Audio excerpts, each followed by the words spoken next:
Okay, good morning, students. Welcome to the class. In yesterday's topic, we have discussed the Faraday's laws, right? And we have taken the calculation of limiting molar conductivity of the weak electrolytes, right? So today's topic is the products of the electrolysis. You know that yesterday, whatever we have been studied, like we have studied here in the class. So today, one application is there. In the lowest standard, I think so, one process was there that was called as a chlor-alkali process. We have to just think about that chlor-alkali process. In that process, what happened? You had taken NaCl in the water, that was a brine solution, and finally you electrolyzed this water and you got that hydrogen and chlorine and NaOH. Understood this thing? So here the reaction is called as the process was called as a chlor-alkali process, right? So that process was carried out by passing the electric current. Is it clear, students? So the same procedure will be used here. You will see that I have taken one example, that is a chlor-alkali process. So the reaction was NaCl plus H2O. When this solution is carried out with the electrolysis, fine. So then three type of the products are produced. One will be the hydrogen, second will be chlorine, and the third will be the NaOH. Okay, so that's why this is called chlor and this is alkali. That's why it is called chlor-alkali process. Basically, what happened in that reaction electrolytically? So let's see that. That is an ionic equation. You know that NaCl, which we have taken as a main material. So NaCl was ionized to form the Na plus plus Cl minus, right? And water, we have taken the second thing. You know that water was divided into the two parts, H plus and OH minus ion. Okay, beta. So now, what will happen on the cathode? Because Na plus and H plus ion will go to the cathode and anode, and Cl minus and OH minus will go to the anode. Understood? So here we have to see that what will be the reaction of the cathode when Na plus and OH minus will reach over there. So suppose if water alone will be reaching to the cathode, it will gain the one electron from the cathode. Why it is cathode? Because it has more number of electrons, right? So it will be converted into the half water molecule and OH minus will be liberated. Is it fine, student? And what will be the anode reaction? Anode means what? Chlorine and OH minus will reach there, but chlorine will be losing electron much faster as compared to the OH minus to the anode. So this Cl minus will be converted into the half Cl2 molecule and one electron will be liberated. Is it fine? So here you will see that hydrogen has been produced and the chlorine has been produced, right? So two things are left behind. One will be the Na plus and second is your OH minus. Fine, students. So this Na plus and OH minus will be combined together to form NaOH and it will be slightly towards the cathode. Is it fine? So the reaction products are H2, Cl2 and NaOH, and overall reaction I have taken down. But here we need to calculate some standard electrode potential of each and every part of the chemical reaction. So let's see that. If sodium gains one electron, then it will be converted into the sodium, it will be reduced, then E0 cell's value will become 2.17, minus 2.17, and I told you that how to calculate this E0 cell individually. Right now, if H plus is gaining one electron, then it will be converted into the half H2, then E0 cell value will be 000 because we have studied in the standard hydrogen electrodes. Now, if chlorine is losing electron, then it will be producing the half Cl2, then E0 cell will be the 1.36. Is it fine, student? 1.36. Now, come to the next thing, your water molecules will be dissociated to form the O2, 4H plus and 4 electron, then the value will become 1.23 voltage. So these are the certain values which you have to think about. Is it fine? So these are the standard electrode potentials value for the each and every chemical reaction. So this is the product of electrolysis. You can take any of the example. Now the second part of the chapter is your primary batteries. Do you know what are the primary batteries and the secondary batteries and what are they? You know that in the cars, in the watches, in the remotes, etc., many batteries or cells are used, right? And these cells are drawing the current. We are drawing the current out of it, and this current will be utilized for running the particular device, right?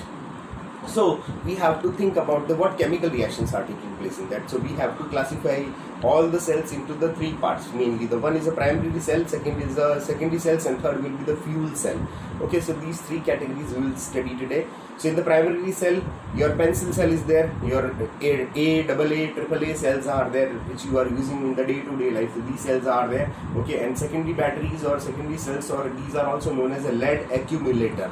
Secondary batteries are also known as a lead accumulator. So these are available in your scooter battery or maybe in your cars, etc. Is it fine? So these secondary battery and fuel cells we generally do not use because it's very expensive. We use in some big projects like Apollo 11, or we do not, but NASA has used that, and we are using some big projects, right? So we have to come on the particular topic, like what are the primary cells. The first I just want to explain about that AAA cells. So first of all, you see that the primary cell consists of a zinc cylinder. A cylinder will be there. Understood? A cylinder which is closed on the bottom, right? A glass type, the structure will be there. Cylinder, this is made up from the zinc. Why zinc is selected? Because zinc is more reactive and cheaper also. In the zinc, what we do, we'll take the ammonium chloride solution, okay, sorry, ammonium chloride powder, and it is mixed with the glycerine, and a paste is produced, and this paste will be, pasted from inside. Understood? So that it will be attached to the walls of the zinc cylinder, and then we take the muslin cloth.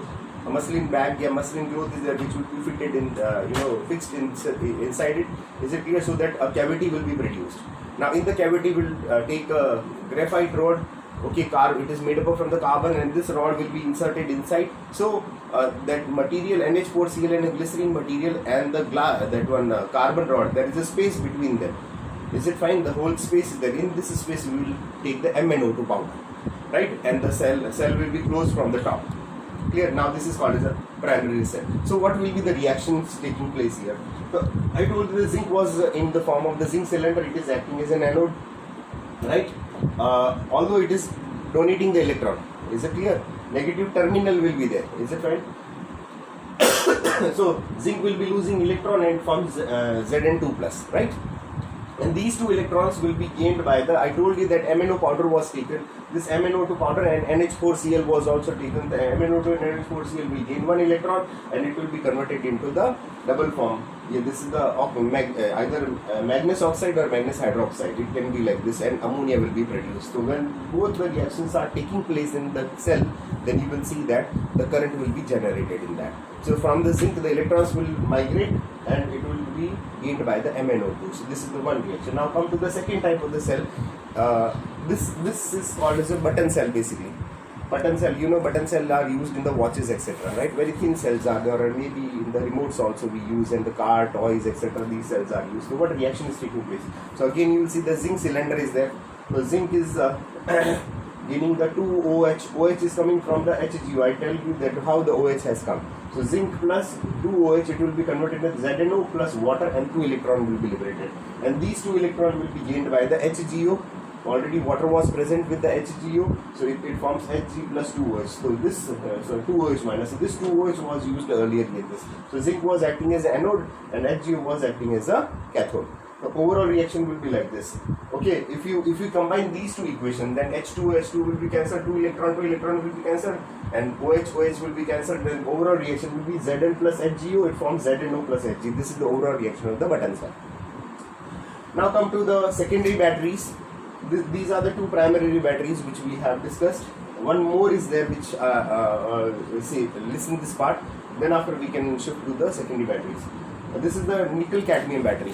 Okay, these are some battery which can last for long time period. Is it fine, like Duracell, etc. So the overall reaction in that, the cadmium will be taken and nickel hydroxide will be taken. Nickel trihydroxide will be taken inside. So the reaction will be CdO plus NiOH whole twice plus H2O. So Cd will donate electron. These electrons will go through the wire, and it will be reaching to the nickel hydroxide, and from there nickel trihydroxide, it will be converted into nickel dihydroxide. Okay, and water will be liberated. So this is a harmless cell. Here you will see that mercury is formed, so mercury can be harmful for the living organism, etc. Is it clear? So but this is not harmful. This is good cells also. So this is the primary cell, nickel cadmium also. Now come to the second. I told you that secondary batteries beta. Secondary batteries means what? We have to we can recharge them.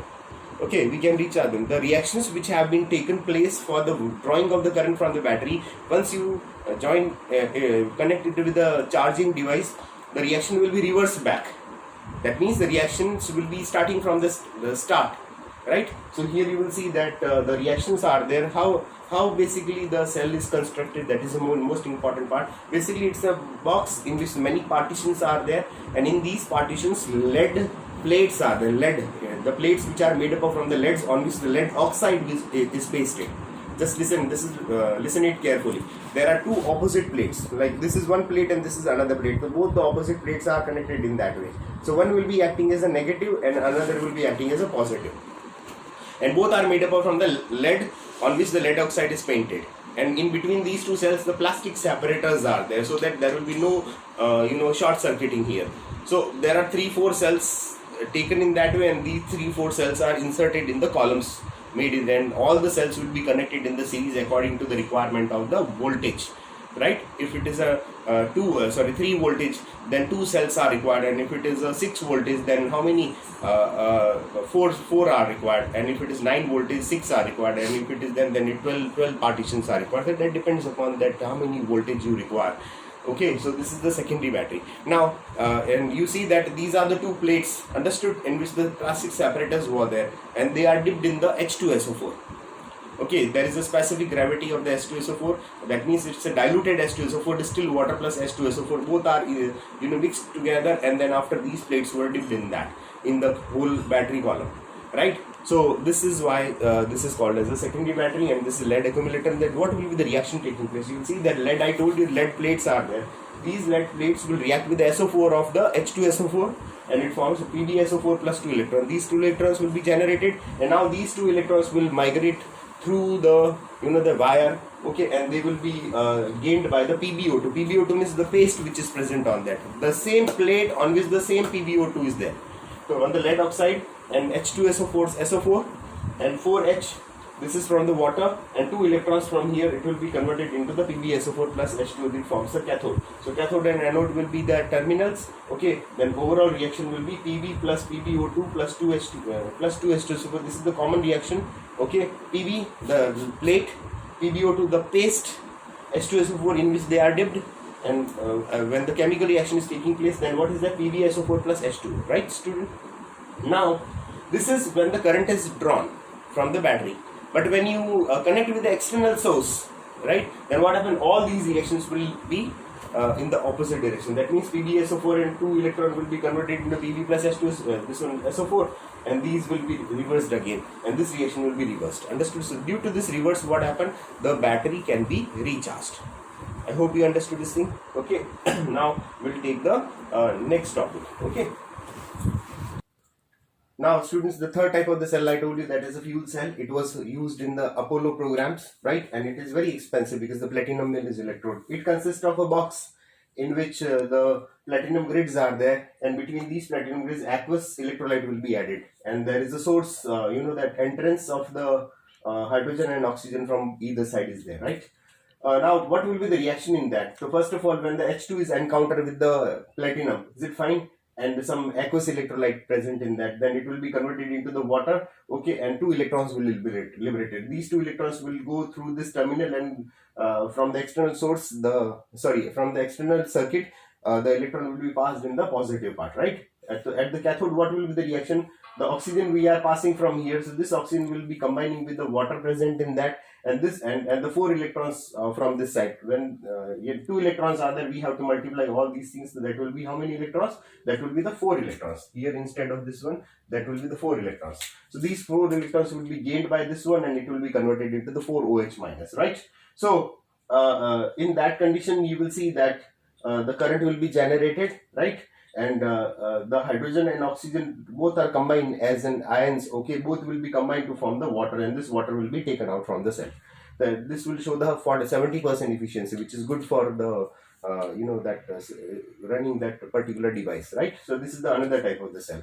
Now, and the last part of the chapter is this is the one of electrochemical process, that is a corrosion. Corrosion means what? The electrons are liberated by the metal, and the unwanted layer is deposited on the surface. So here you will see that I am talking with the rusting of iron. So this is an overall reaction for the rusting of iron. You will see that iron will be acting as an anode, right? What will be there? That means it is a negative terminal. Okay, so iron will donate the 4 electrons. Is it fine, students? And what will be the electrode potential? Minus 0.44. Now these 4 electrons will be gained by the oxygen present in the atmosphere, and H plus ion from the water. Is it fine? So water means the moisture present in the atmosphere, because water is also necessary for the corrosion. So O2 plus 4H from this side, and from the water and 4 electron from this side, then it will form the 2H2O, and the electrode potential of this reaction will be 1.23 voltage. So at anode and cathode both are produced, so it is an electrochemical cell. Then what will be the overall reaction? Okay, so here you'll see the Fe plus O2, it forms plus 4H plus, it forms Fe2 plus NH2. Then overall reaction, what will be the electrode potential of the particular cell? Yeah, EMF of the cell, we can say that is 1.67 voltage. Is it fine, students? Okay, so this is the last portion of the chapter, and just make the notes of this chapter, and if you face any problem, just WhatsApp me the question so that I can solve these questions and send back to you. Thank you for